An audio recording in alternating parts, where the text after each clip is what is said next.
मानो, मानोगे, मानोगे, मानोगे। हर खुशी हर गम मिलके बांटा है हमने। कोई इस तरह छोड़ के जाता है। उसकी हर बात तू डांट कर उसे घर ना बिठा दिया कि तुम इस वक्त घर से बाहर नहीं जा सकते।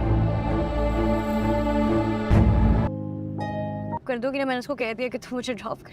दोस्तों ड्रामा सीरियल कभी मैं कभी तुम जिसमें आप लोग देखने वाले हैं, ये ड्रामा बहुत ही इंटरेस्टिंग बन चुका है। यहाँ पर मुस्तफ़ा अब शर्जीना से माफ़ी मांग चुका होगा और शर्जीना आखिरकार उसे माफ़ कर ही देती है और उसके साथ अपने घर आ जाएगी। लेकिन दूसरी जानिब दोस्तों अदील का हाल पूरी तरह से बुरा दिखाया जाएगा और अदील की ज़िंदगी अब पूरी तरह से तबाह होगी, क्योंकि उसने काम ही कुछ इस तरह से किया। अपनी बीवी को तो धोखा दिया, उसने अपनी माँ बाप को भी धोखा दिया, तो दोस्तों उसे सज़ा तो मिलनी थी। लेकिन लास्ट एपिसोड में दोस्तों आपको ये सब दिखाया जाएगा कि मुस्तफ़ा को जब पता चलेगा कि अदील जेल में है, तो दोस्तों उसे वो छुड़ाने की पूरी कोशिश करेगा और चाहेगा कि मेरा भाई अब जेल में ना हो। लेकिन रुबाब के कहने पर अदील को कड़ी सज़ा मिलती है और ये सज़ा अदील डिज़र्व भी करता था, क्योंकि रुबाब के साथ और अपने माँ बाप के साथ अदील ने बहुत बुरा किया। तो ये सब तो अदील के साथ होना ही था।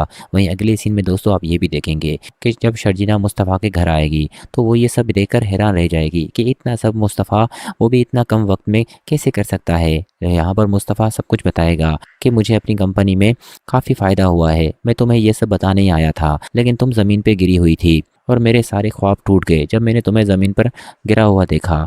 यहाँ पर मुस्तफ़ा तो दोस्तों रो रो कर शर्जीना के सामने बस बेहाली हो जाता है। लेकिन शर्जीना कहती है बस जो होना था सो हो गया, अब रोने से कोई फ़ायदा नहीं है, क्योंकि मैं गलत थी। सिर्फ इस बच्चे का मुझे ही दुख नहीं था, तुम भी मेरे साथ सफ़र कर रहे थे, लेकिन मैंने तुम्हारी बात नहीं मानी और बस तुम्हें ही कसूरवार ठहराया। हालांकि इन सब में मेरा भी कसूर था और मैं सही, इस वजह से मेरा बच्चा इस दुनिया में नहीं रहा।